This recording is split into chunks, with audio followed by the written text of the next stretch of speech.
There's so much to say in so little time.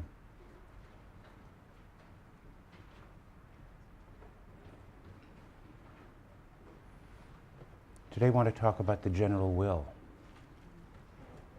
Rousseau's most important contribution to political science.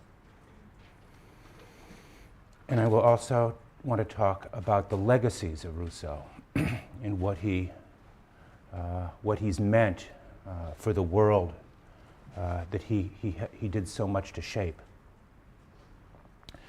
But I want to start first with the general will, which is his answer to the problems of civilization, or the political problem of the second discourse that we talked about last week, the problems of inequality, the problem of amour propre, the problem of our general discontent. Social contract is his answer to the problem of natural freedom. This is so, in a way, because for Rousseau, nature, he tells us, provides no standards or guidelines for determining who should rule. Unlike Aristotle, man is not here a political animal. And notice that when Rousseau speaks of the social contract and the general will as the foundation of all legitimate authority, he means literally that all standards of justice and right have their origins in the will, in this unique human property of the will or free agency. It is this liberation of the will from all transcendent sources or standards, whether those be found in nature, in custom, in revelation, in any other source. The liberation of the will from all of these sources that is the true, as it were, center of gravity of Rousseau's philosophy. It is a world that begins to emphasize the primacy and the priority of the will, a moral point of view that I want to indicate a little later finds its, in many ways, its very powerful expression in the philosophy of Immanuel Kant. But given Rousseau's, let's call it libertarian conception of human nature, his description of the actual mechanism of this social contract may come as something of a surprise to us. The problem to which the formula of the general will is the answer is stated succinctly by Rousseau in Book 1, Chapter 6 of the Social Contract. Find a form of association, he writes, which defends and protects with all the common force the person and goods of each associate, and by means of which each one, while uniting with all, obeys only himself and remains as free as before. This he calls the fundamental problem for which the social contract is the solution. That statement, famous statement, Book 1, Chapter 6, really contains two parts that merit close attention. The first part says, is that for me?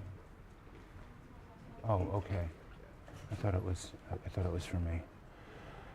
The first part of that clause says that the aim of the contract is to protect and defend with the common force the goods and person of each member. So far, think of that, this is entirely consistent with Locke's claim or even Hobbes's claim that the purpose of society is to protect the security or the life, liberty, and estate of each of its members. And yet Rousseau adds to this Lockean or liberal clause, you might say, a second and more distinctly Rousseauian claim, namely that the contract must ensure not only the conditions for mutual protection and the preservation of self and property, but rather also that in uniting with one another, he says, each person obeys only himself. And then he says, remains as free as they were before. But how is this possible, we want to know. isn't the essence of the social contract, that we give up some part of our natural freedom to guarantee mutual peace and security. How can we remain as free as we were before? And as he says, obey only that the participant obey only himself. That is the paradox in many ways, or the fundamental problem, as he calls it, to which his contract is a solution. And Rousseau provides an answer as follows. He says, properly understood, these clauses are all reducible to one. Namely, he says, the total alienation of each associate together with all of his rights to the entire community. The total alienation of each associate with all of his rights to the entire community. And those two phrases, total alienation and entire community, are obviously central here. In the first place, all persons must give themselves entirely over to the social contract to ensure that the terms of the agreement are equal for all. The total alienation clause, as it were, is Rousseau's manner of ensuring that the terms of the contract are the same for everyone. But secondly, when we alienate ourselves, it is crucial, he says, that this be done or given to the entire community, for only then, he wants to argue, is the individual beholden not to any private will or any private association or to some other person, but to the general will, the will of the entire community. The social contract is the foundation of the general will, which is, for Rousseau, the only legitimate sovereign. Not kings, not parliaments, not representative assemblies, not presidents, but the general will of the entire community is the only general sovereign. The doctrine of, the famous doctrine of what we call the sovereignty of the people, or popular sovereignty. Since everyone combines to make up this will, when we give ourselves over to it entirely, he wants to argue, we do nothing more than obey ourselves. The sovereign, in other words, is not some distinct third party that is created by the contract, but rather the sovereign is simply the people as a whole acting in its collective capacity. The people in their collective capacity. Now, you might suggest that there is something deeply amiss here. That is to say, from a highly individualistic set of premises where each person is concerned only in the state of nature or in the pre-contract tradition, only with the protection of their lives, persons, and property, Rousseau seems to be leading us to a highly regimented and collectivized conclusion where the individual has given over virtually his or her entire being to the will of the community. In what way does this render us as free as we were before? In what way do we remain free and obey only ourselves? That seems to be the problem. Does Rousseau's formula for the general will a recipe or a formula for freedom, or is it a recipe for the tyranny of the majority of the type later analyzed by Tocqueville that we'll be seeing after the break? Rousseau wants to say, paradoxically, only through this total alienation do we remain free. Why is this? Why is this? Because, he wants to argue, no one is dependent upon the will of another. The people establish through their act a new kind of sovereign, the general will, which he says is not strictly speaking the sum total, the additive total of the individual wills or the individual parts, but is more like the general interest or the rational will, if you want to use that kind of Kantian formulation, the rational will of a community. Since we all contribute to the shaping of this general will, when we obey its laws, we do, he wants to say, no more than obey ourselves.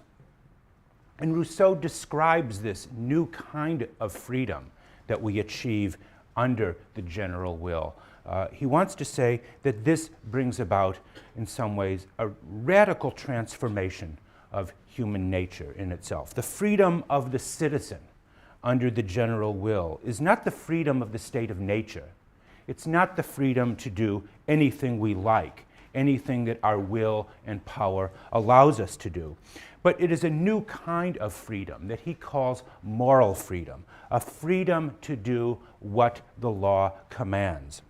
The passage from the state of nature, he writes, to the civil state, the passage from the state of nature to the civil state produces a remarkable change in man, for it substitutes justice for instinct in his behavior and gives his actions a moral quality that they previously lacked.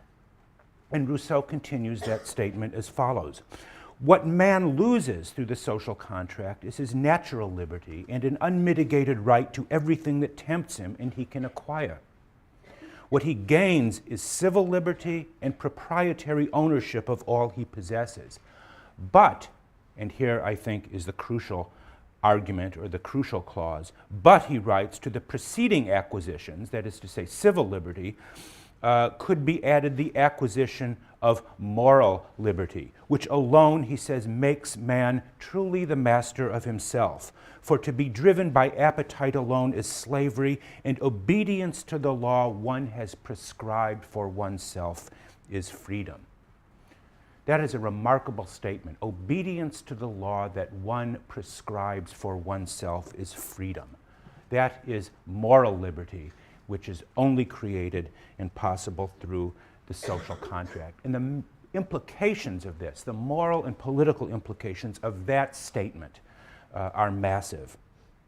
It is here, in many ways, where Rousseau departs most powerfully, most dramatically from his early modern predecessors. Consider the following. For Hobbes and Locke, liberty meant that sphere of human conduct which is unregulated by the law. Remember chapter 21 of Leviathan, where Hobbes says, where the law is silent, pretermitted in his term, where the law is silent, the citizen is free to do whatever he or she chooses to do. Freedom begins, so to speak, where the law is silent. But for Rousseau, law is the very beginning of our freedom. Where the law is silent, we may have a kind of natural freedom, but our moral freedom, we are free to the extent that we are participants in the laws that we in turn obey. Freedom means acting in conformity with self-imposed law, a radically different understanding of what freedom consists. And it seems underlying the difference between, one could say, Hobbes and Locke on the one side and Rousseau on the other, is a difference between two very different conceptions of liberty. One might call them liberal and republican, respectively, small r republican, of course, or democratic even, if you like. For liberals, following in the tradition of Hobbes and Locke, again, freedom has always meant a sphere of privacy, where the law does not intrude, or where other people do not intrude. This is why the separation of the public and the private sphere has always been so sacred to liberals, because only in the private sphere, only in that area of civil society where the state does not intrude, is the individual really and truly free. But for the Republican theory of liberty, of which Rousseau is the most powerful modern exponent, this separation of public and private is only an exercise in what might be thought of as private selfishness.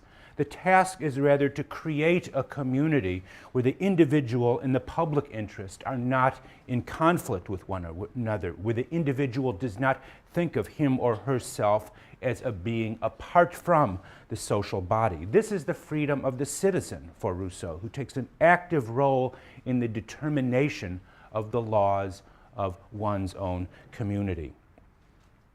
Rousseau's purpose in saying this and in writing this seems to be to bring back to life a concept that he believes has been dormant, had laid dormant for centuries, and that concept is the citizen.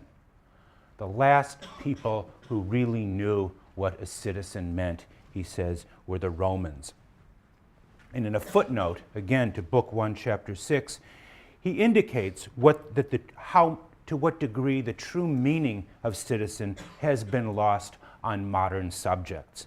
Most modern men, he writes, mistake a town for a city and a bourgeois for a citizen. Think of that. Most mistake a bourgeois for a citizen. The modern world furnishes almost no examples of what a citizen is. And this is why it is necessary for Rousseau to return to the histories of antiquity, especially Rome and Sparta, to find models of citizenship. Only in these societies can one find the spirit of self-sacrifice and devotion to the common good, a kind of patriotic devotion upon which citizenship is founded. If I could take perhaps Rousseau's most memorable example of the true citizen, it comes from an example he lifts from the Roman writer Plutarch that he uses in the opening pages of his book, the Emile, which I hope you will have a chance to read at some other time. And here he tells an unforgettable story for anybody who ever reads Emile. A Spartan woman, he writes, had 5 sons in the army and was awaiting news of the battle. Had 5 sons in the army and was awaiting news of the battle. A helot, a slave, arrives, trembling. She asks him for news. Your 5 sons were killed, the helot replies. Base slave, did I ask you this? We won the victory, he says. The mother runs to the temple and gives thanks to the gods.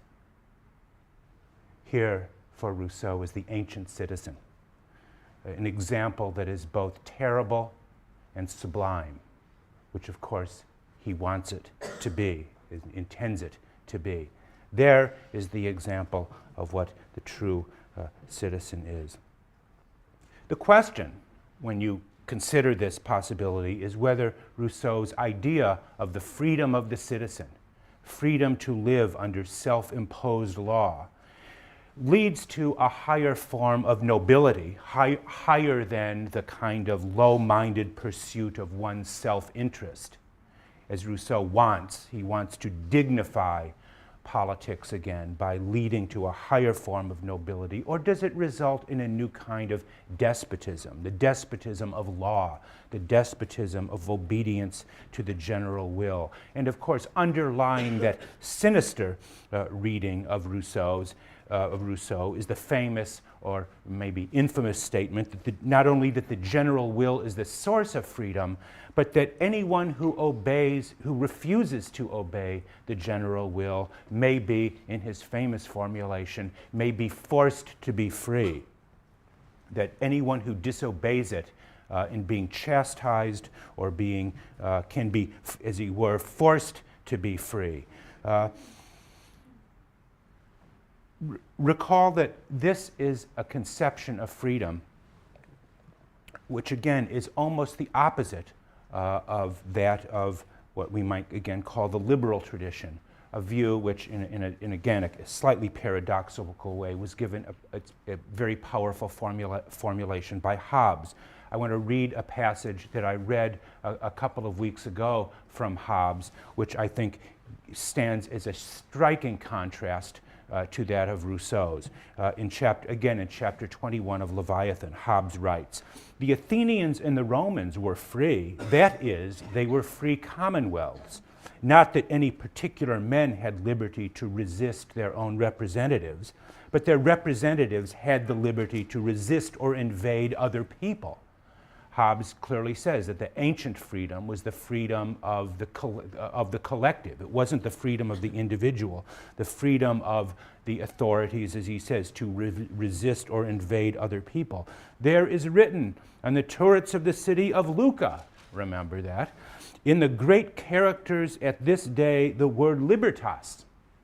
And yet he goes on to say, no man can thence infer that a particular man has more liberty or immunity from service to the commonwealth there than in Constantinople. That is to say, freedom for Hobbes consists of, as he puts it, immunity from service. Immunity from service. And for this reason, there is no reason to believe that anyone is freer in the Republican city of Lucca, which has libertas on the wall, than in Constantinople. That seems to already 100 or so years before Rousseau suggests a powerful alternative to his view of freedom. Hobbes's point, like Rousseau's, is extreme. And that, in many ways, is the power of these two views. Hobbes's view as freedom is immunity from service.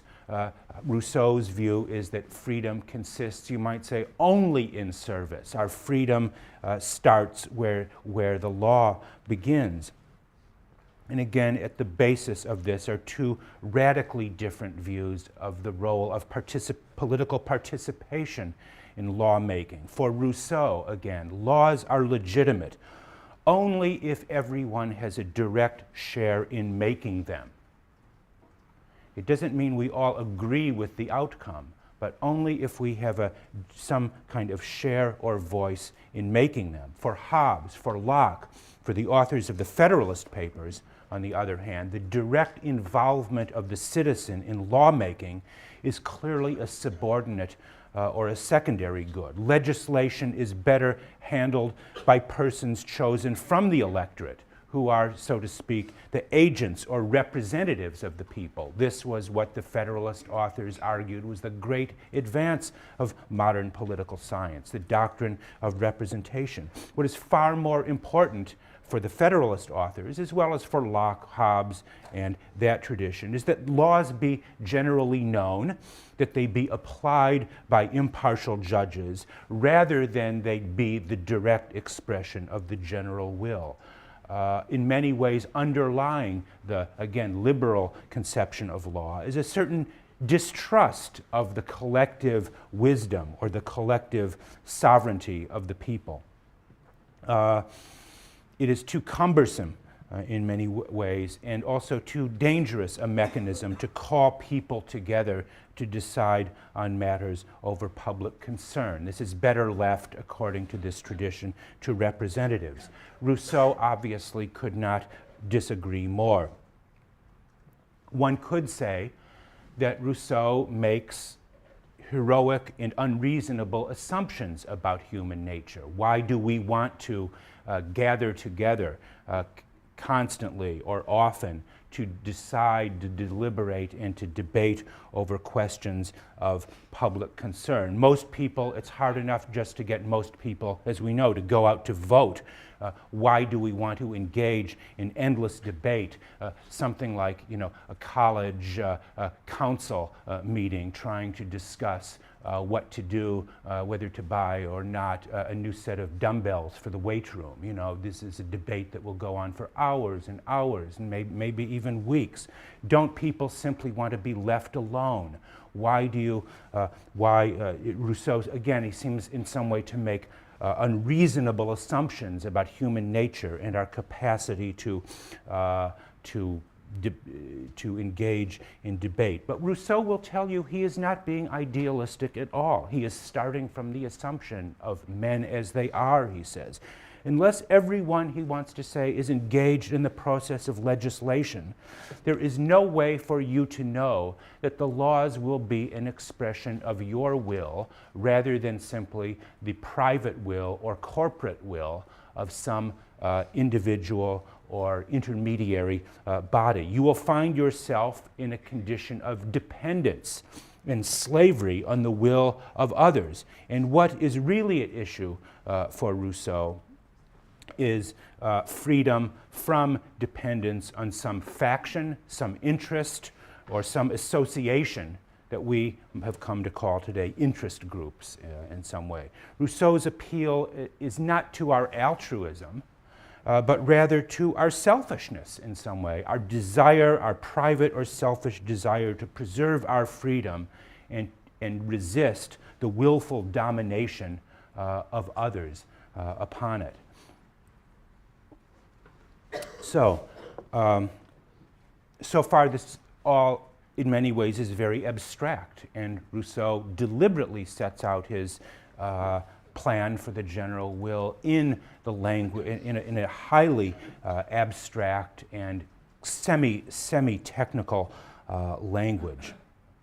But he turns to questions, particularly in Book 3, about how is the general will actually applied? How is it applied?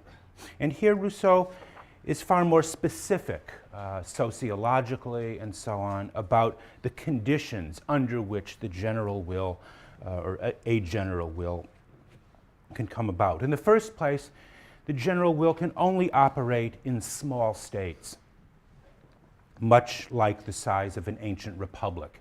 In one place, one particularly notable place in the social contract, he says, only the island country of Corsica is today a place where the general will might be established. The modern nation state, as we have come to think of it, is far too large and diffuse to determine the general will. Such a state, such large states will necessarily entail considerable degrees of social inequality, of wealth, of status, and with such inequalities, there can be no general will.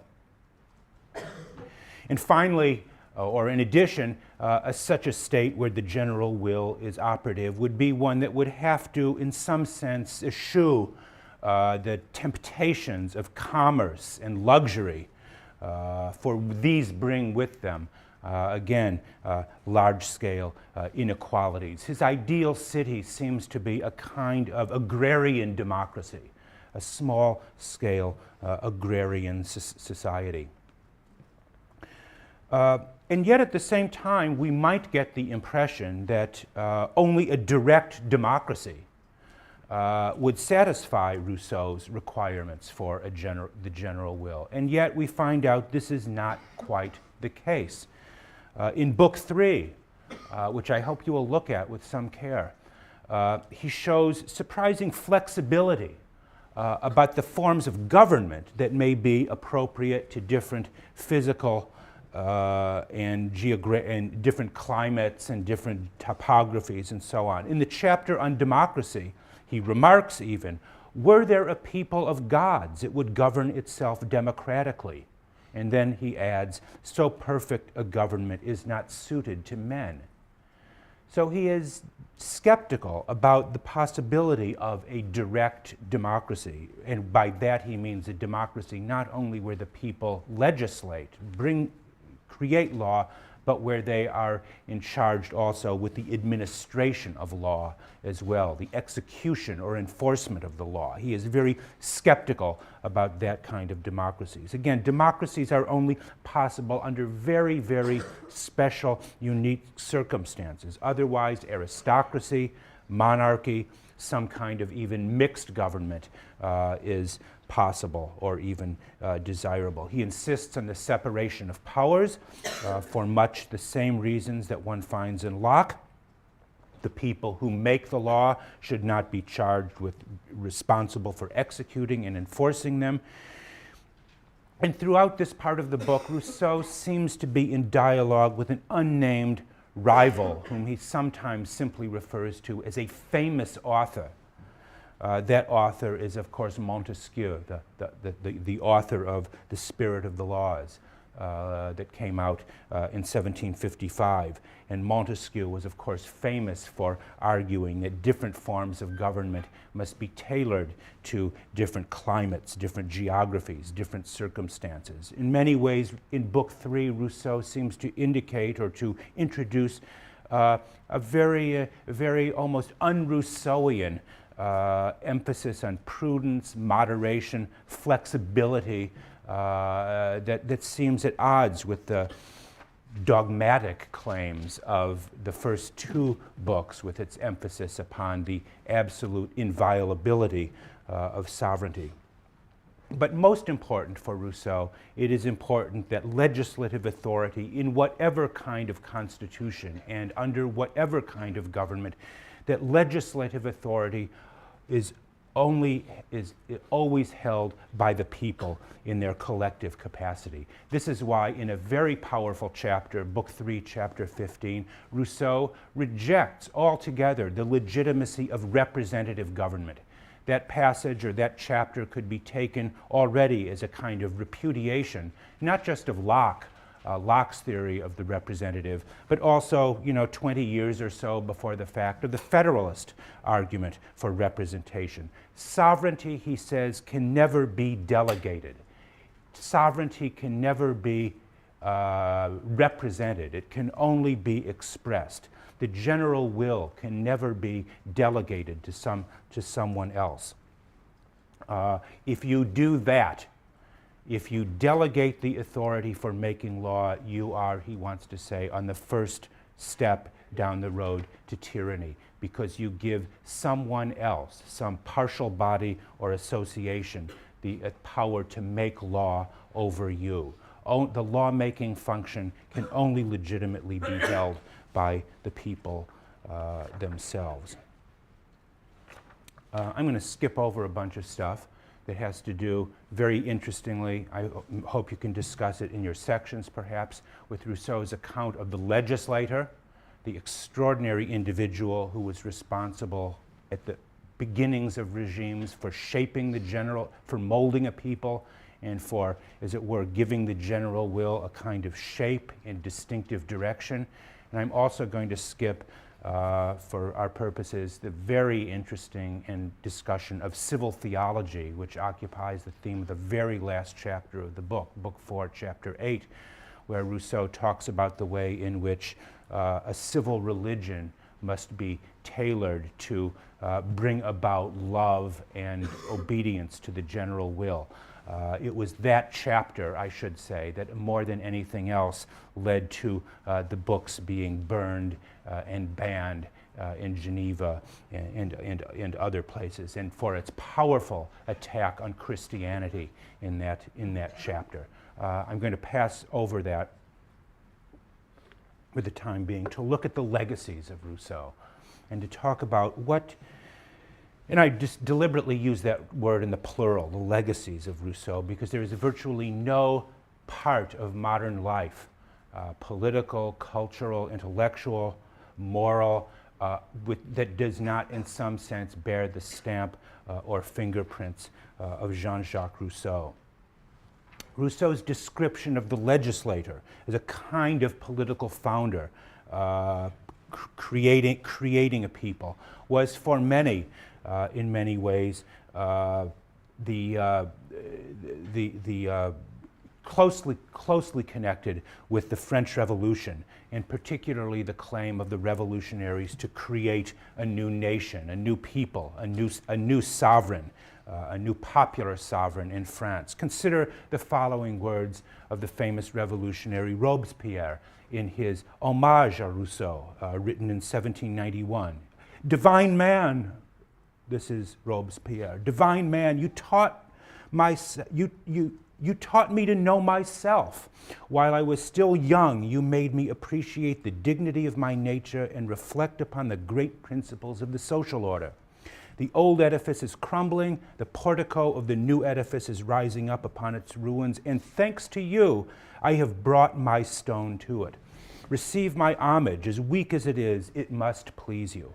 I wish to follow your venerable footsteps, happy if in the perilous career that an unprecedented revolution just opened up before us, I remain constantly faithful to the inspirations that I found in your text." There can be no, people might tell you that the writings of Rousseau had no influence on the French Revolution, that the French Revolution was brought about by bread crises and economic problems and so on. It's absolute baloney.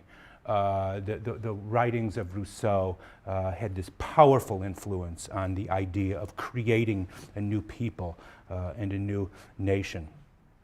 And yet, despite what appears to be a utopian and impractical in his politics. Again, Rousseau had a profound influence on the politics of his era. He was approached during his lifetime to write constitutions for Poland and for Corsica.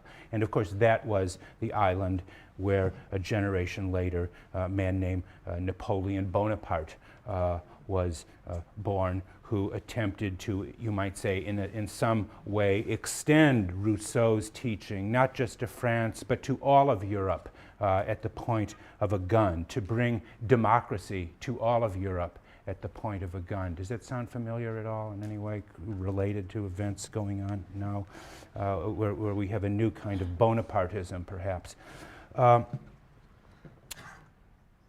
In many ways, although Rousseau's attack on representative government would seem to put him strongly at odds with the American Constitution, his glorification of the rural republic based on equality, moral simplicity, skepticism of commerce and luxury, this was to be re-echoed in the writings of Jefferson, with his ideal of a nation of small yeoman farmers, and certainly any reader of Tocqueville's depiction and celebration of the independent townships of New England.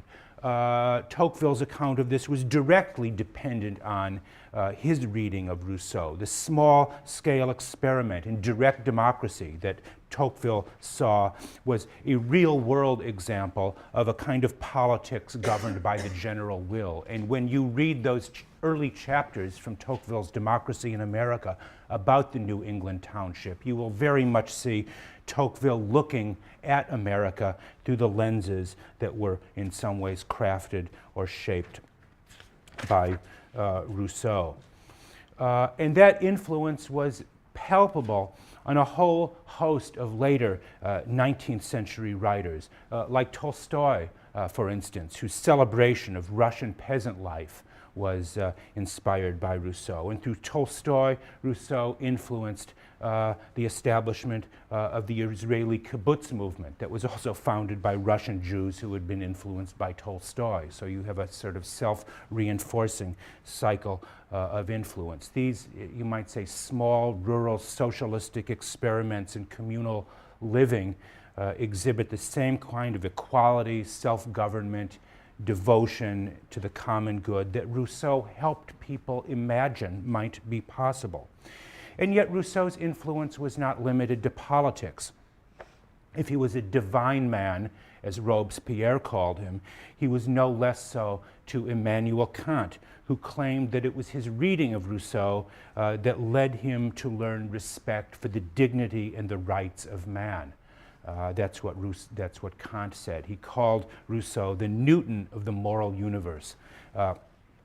Kant's entire philosophy, and I hope you also have a chance to read Kant's Critique of Practical Reason in some later philosophy course. Kant's entire moral philosophy is a kind of deepened and radicalized Rousseauianism, where what Rousseau called the general will is transmuted into what Kant calls the rational will and the categorical imperative.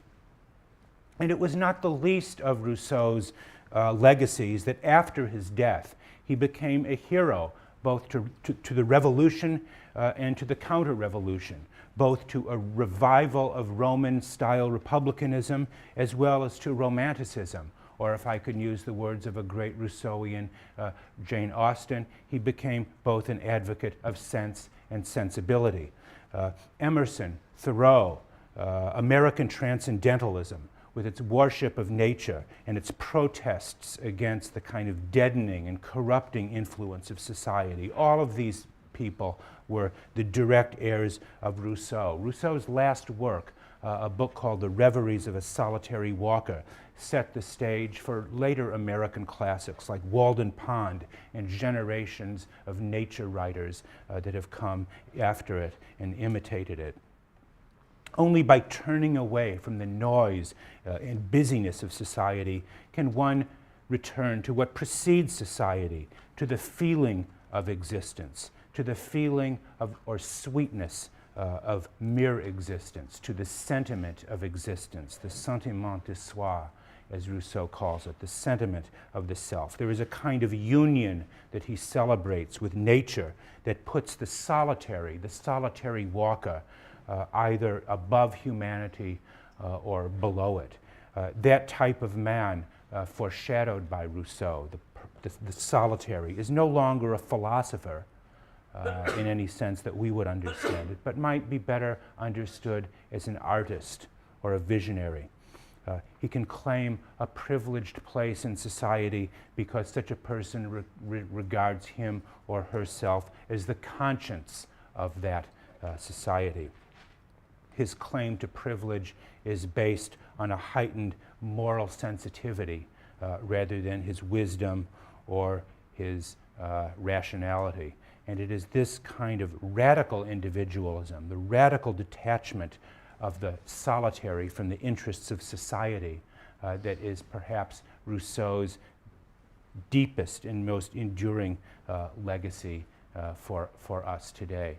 So on that note, I wish you a good break. I hope you have a lot of turkey to eat and you come back well rested, and most importantly, we come back with a win over that evil empire to our north. Thank you very much.